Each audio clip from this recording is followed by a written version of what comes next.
নমস্কার বন্ধুরা, কেমন আছেন? আশা করি সকলেই ভালো আছেন। পাঁচমিশালি চ্যানেলে আজকে নিয়ে এসেছি লোটে শুটকি করে দেখাবো। লোটে শুটকি খেতে কিন্তু অসাধারণ লাগে। চলুন তাহলে লোটে শুটকিটা কীভাবে রাঁধছি আজকে আপনাদেরকে দেখাই। এটা আমি 200 গ্রামের মতন লোটে শুটকি নিয়ে নিয়েছি। আর আপনারা লোটে শুটকিতে যতখানি পেঁয়াজ দেবেন ততখানি টমেটোও দিতে পারেন, কিন্তু আমি এখানে 2খানা টমেটো দিয়েছি। আর রসুনটা অবশ্যই দেবেন, আর ঝালটা আপনারা আপনাদের মতন করে দেবেন। তাহলে চলুন শুটকি মাছগুলো, লোটে শুটকিগুলো কেটে পরিষ্কার করে নিয়ে আসছি। মাছগুলো এইভাবে কেটে পরিষ্কার করে ঠান্ডা জলে ধুয়ে নিয়েছি। এবার এই মাছগুলোকে কিন্তু গরম জলে অবশ্যই ফোটাতে হবে, নালে কিন্তু মাছগুলোর স্বাদ আসবে না। এখানে গরম জল বসিয়ে দিয়েছি, এর মধ্যে মাছগুলো দিয়ে দেব। মিনিট 5 ফোটাবার পর নামিয়ে ফেলবো। লোটে শুটকি সবসময় করার সময় ঝাল, নুন, পেঁয়াজ, রসুন সব সমান সমান দেওয়ার চেষ্টা করবেন, তাহলে খুব স্বাদ লাগে।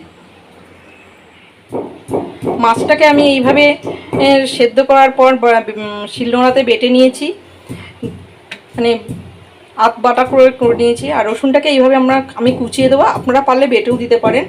আর আমি এখানে বড় চামচের 1 চামচ লঙ্কা নিয়েছি, শুকনো লঙ্কার গুঁড়ো, টমেটোটা এইভাবে কেটে দিয়েছি। আর পেঁয়াজটা এইভাবে কেটে নেবে। পেঁয়াজটা আপনারা এর থেকে বেশিও দিতে পারেন, আমি এইটুখানেই দিলাম। চলুন তাহলে রান্নাটা পুরো সরষের তেলেই করব। পেঁয়াজটা মিনিট 5 ভাজার পর তবে কিন্তু রসুনটা দেবেন। দেখুন পেঁয়াজের কালারটা কীরকম ব্রাউন কালার এসে গেছে। এবার রসুনটা দিয়ে দেব। রসুনটা আপনারা আপনাদের মতন করে দেবেন, আমি ঝিরিঝিরি করে কেটেই দিলাম একটু। এখনও এর মধ্যে নুন হলুদ দেব না।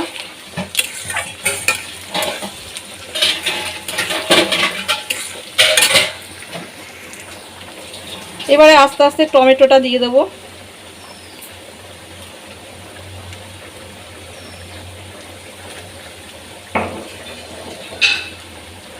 লঙ্কা গুঁড়োটা দিয়ে দেবো। আপনারা ঝালটা কিন্তু আপনারা আপনাদের মতন করে দেবেন।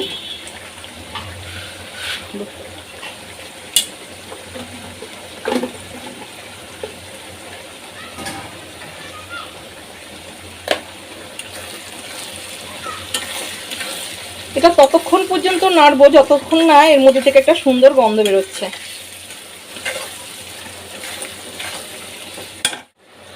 দেখুন মশলা থেকে কেমন তেল ছেড়ে গেছে। এবার একটু সামান্য জল দিয়ে মশলাটাকে একটু ভালো করে কষিয়ে নেব।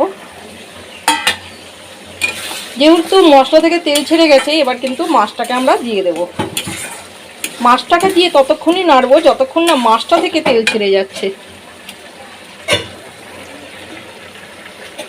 এই মাছটায় কিন্তু কোনো রকম আদা লাগে না, আদাটা না দেওয়াই ভালো।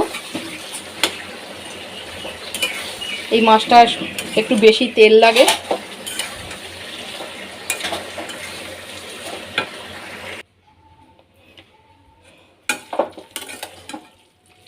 লোটে শুটকি আমার হয়ে গেছে। এবার আপনারা ঝালের জন্য কিছু কাঁচা লঙ্কাও দিয়ে দিতে পারেন। কাঁচা লঙ্কাটা এরমভাবেই দিয়ে দেবেন। আর রান্নাটা কিন্তু করবেন মিডিয়াম ফ্লেমে। তা চলুন রান্নাটা নামিয়ে ফেলি। শুটকি আমার তৈরি হয়ে গেছে। এইভাবেই রান্না করবেন, এইভাবে রান্না করে খাবেন, অসাধারণ লাগে।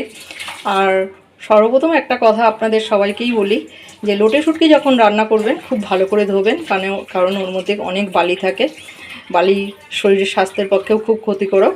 তাই আজ আসি বন্ধুরা, আপনাদের যদি আমার এই রেসিপিগুলো ভালো লেগে থাকে কমেন্ট করবেন, শেয়ার করবেন।